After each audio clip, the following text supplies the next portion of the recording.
Hi guys, welcome back to my YouTube channel. If you've not yet subscribed, please subscribe and also like and also share to your friends. So today I wanted to talk about my birth experience, but before that I know it's been long since I last posted on my YouTube channel, and trust me, I've been very busy looking after Ezra. It's not been that easy. um, I know most of the mothers know this. So I wanted to talk about my birth experience. First of all, mtu asikudanganye kuzaa ni rahisi, So kila mtu ako na experience yake, So like for me, when I had Ezra all through, it was easy. I didn't have any complications. I didn't have cravings. Yes, I used to crave, but imagine mahindi, choma, and my boilo. Just imagine. So that's what I used to crave a lot. That's what I used to eat, and all three never had any issues. I went for my checkups. I didn't have any complications. I was okay. Ezra was okay. So I didn't expect anything when I was going to give birth. I just expected a natural birth, and I didn't expect any complications. So when I was 40 weeks, I just like the mucus plug. That's the only sign I had, the mucus plug. So after that, I went to the hospital. They told me my cervix is still closed. So I was like, bado we, and I was tired kwanza. It was as in kubeba ball si rahisi kwanza, ni nzito. Imagine eti tu uko tu hapo tu, yani unasikia tu uko na uzito. Kupanda stairs ni shida, kutembea ni shida, kufanya exercise ni shida, yani so yes guy, my sweet charm, like a sweetheart, my baby. I had him crying, so I said, I told auntie to bring him. Nini? What's up? Huh? You want my necklace? Eh? You want my necklace, Baba? I can't wear earrings and necklace when I'm around him.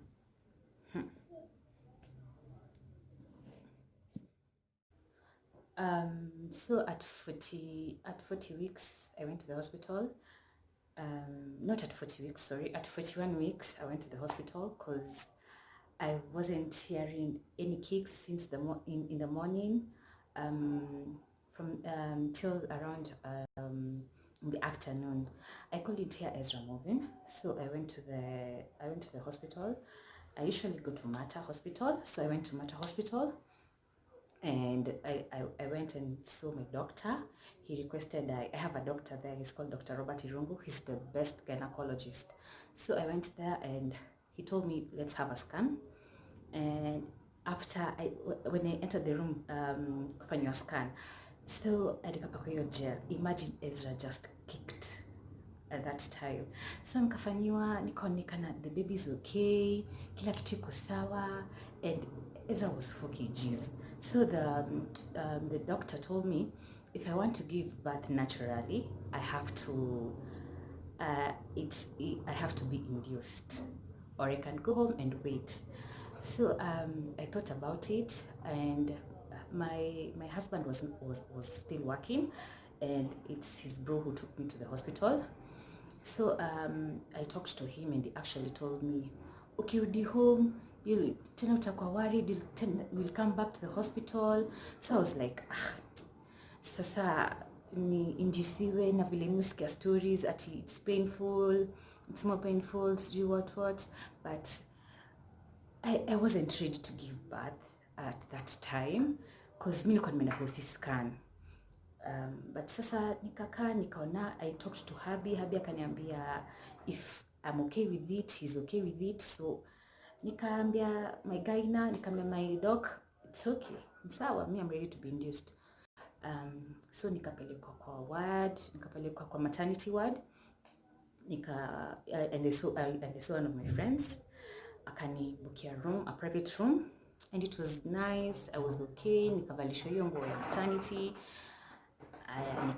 ikawa the first pill around 8 p.m. That's when hubby arrived from work. So nikaekwa 8 p.m.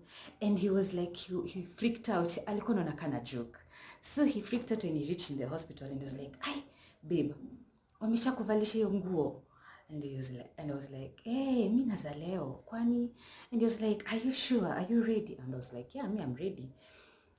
So so nikanini tukakapo na yeye tukiongea. After the first pill around 8 p.m. unaingizwa kwa your vagina ndo you open cervix. So nikaekwa and I felt nothing till, so they actually told me if I feel nothing till 6 p.m. they'll come and insert the second one. So I didn't even feel anything, you know, even I didn't sleep because I was waiting for the labor pains. So tumekapo na Hazi, I'm on my bed, he's sleeping there on the chair, and we didn't even tell anyone. It was actually his brother who knew only. We didn't even tell my parents or his parents. So si tukasema we won't tell anyone because we didn't want many people to come around, but we wanted to tell our parents, but not at that moment, after the baby has already arrived. So nika at 6 p.m. ndo nikaita nurse akaniingiza ya pili. Akaniingiza ya pili till around 11 a.m. Hey, 11 a.m. nikaanza kusikia uchungu. It wasn't that intense, but yes, nilikuwa nasikia uchungu. So nikaita my doc akakam because he was around to make sure I'm okay. So nikamuita akakam, akaniangalia, akaniambia you are 5 centimeters opened. Nikamwambia kai. I was so excited because I knew sasa niko karibu kuzaa. So after that ilikuwa around 11 a.m. After that my motor didn't break. So kuna huyu nurse alikuwa anashinda kila saa kikam kuangalia like how many centimeters am I open. So akakuja akaniangalia niko 6 centimeters. So there was at least a progress, but nilikuwa na progress at a slow period. Like hiyo time alikam kunipima tena ilikuwa like around saa 9. Ilikuwa saa 9. Yeah, it was saa 9 3 p.m. and I was 6 centimeters. So imagine at that period from 11 a.m. till 3 p.m. I'm opened 1 centimeter. So nikasema tukasema yeah, there's still hopes. I didn't even lose hope. I was still praying. I was praying that Ezra is okay, my baby is okay. But before that period, before 3 p.m., they broke my water, and that thing is painful. But acha nisiwastue. As I told you, everyone has their own experience. So it was painful. My hubby held my hands. I was crying. I was crying and I didn't even want to see what they insert inside me. So wakaniingiza, they broke my water. It was just, you know, you can't hold it, and it was a lot. So it was the amniotic fluid. So it was a lot, and my hubby was like, "Ai, kwani kitu ya chikumwagika, you know?" And and I was like, yeah, I can't hold it back. And I was like, I can't hold it back. So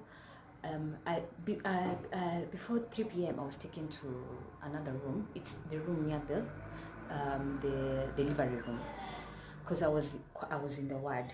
So I was taken near the delivery room, and from there at least the nurses were so many, so kila mtu alikuwa anakuja kuniangalia, you know. Then hiyo kitu kuinsert mikono kuangalia how many centimeters you are, it was so uncomfortable for me till kuna mali ilikuwa inafika sikuwa nataka kufungua miguu, you know.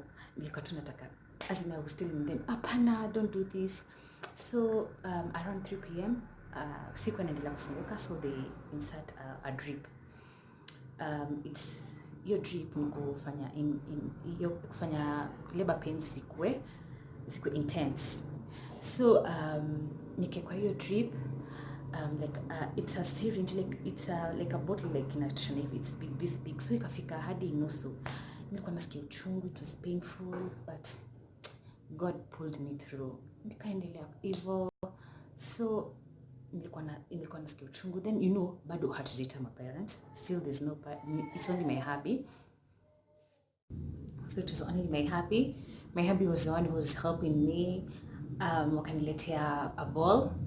It was that ball was supposed to help me at least open up, and na hiyo drip I couldn't be able to move, to stand, because it was too much pain. The labor pains were intense. So hiyo drip ikaisha, hiyo ya kuindusiwa ikaisha. So after that wakaeka ingine tena, and it was around kitu hapo 4 p.m. we called my parents. My mom came and also my mother-in-law came and wakanisaidia. They helped me to stand at least niweze ku open up, and nikafika 7 centimeters, and for a while sikuwa naendelea kufunguka. I was stuck at 7 centimeters. So my doc came in akaniambia, ukikosa kuendelea kufunguka, you'll have to go for a CS. And that was the last thing I wanted, CS. So nikasema, I prayed to God, nikamwambia, please God, I just need a natural birth, but if you're planning anything else, it's okay, I'll go with it as long as me and my kid are safe. So around kitu kama 8 p.m. The doc came akaniambia, uendelee kufunguka past 7 centimeters, so you need to go for a CS. Then nilikuwa nimeanza kufura, so nilikuwa nimechoka till I was sleeping. Hiyo pain, labor pain zikiisha nalala, zikirudi naamka naanza kusikia uchungu, you know, it was painful by the way. So hubby akaambiwa sign documents fulani za niende theater. Nilisikia story ya theater, nikaanza kuogopa, nikaanza kusema kai Mungu, sasa nitafanya nini, ta happen. But my mom and my mother-in-law waliniombea, because they told me everything is going to be okay, don't worry, God is with you. So nikakuja na madoc, nikapelekwa theater. And imagine nilikuwa naenda theater nikiona labor pains. So wakaniuliza, do you want full, it's called full what? Do you want epidural?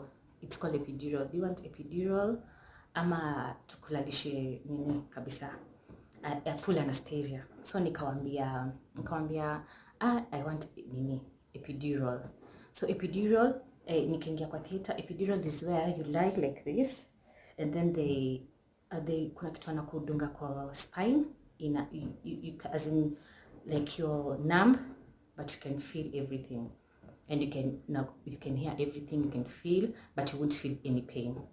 So nikaingia theater, and it was really cold. It was cold. I was still freaking out. After epidural, uchungu ya labor pains ikaisha kabisa. So nika lay down, wakaangalia my blood pressure, my everything. I was okay, my baby was okay, alikuwa ameshuka chini kabisa. So nikaanza kufanywa, there was a gyna on this side and this side, walikuwa like 10 of them. So wakanikata huku chini ya my belly, the bikini line. Then Ezra akatolewa, akapanguzwa, then nikaletwa, nikaonyeshwa. His eyes were wide open, he was handsome, and I can't even forget that moment. I was so happy. I thank God, me and Ezra are okay. And I just said a prayer. I thank God everything is okay, we are okay. And after that nikashonwa everything, kila kitu. After that nikaenda I went back to my ward, and I was okay, no pain.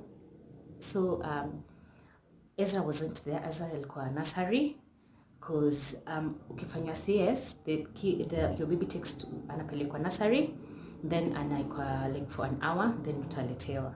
So nikakako, hubby akasema leo na Ezra, nikaoneshwa picha ni walimpiga kwa incubator. Azia alikuwa so happy. They were eating pizza. My mother-in-law, my mom and hubby were eating pizza and soda, and I couldn't take anything, even water.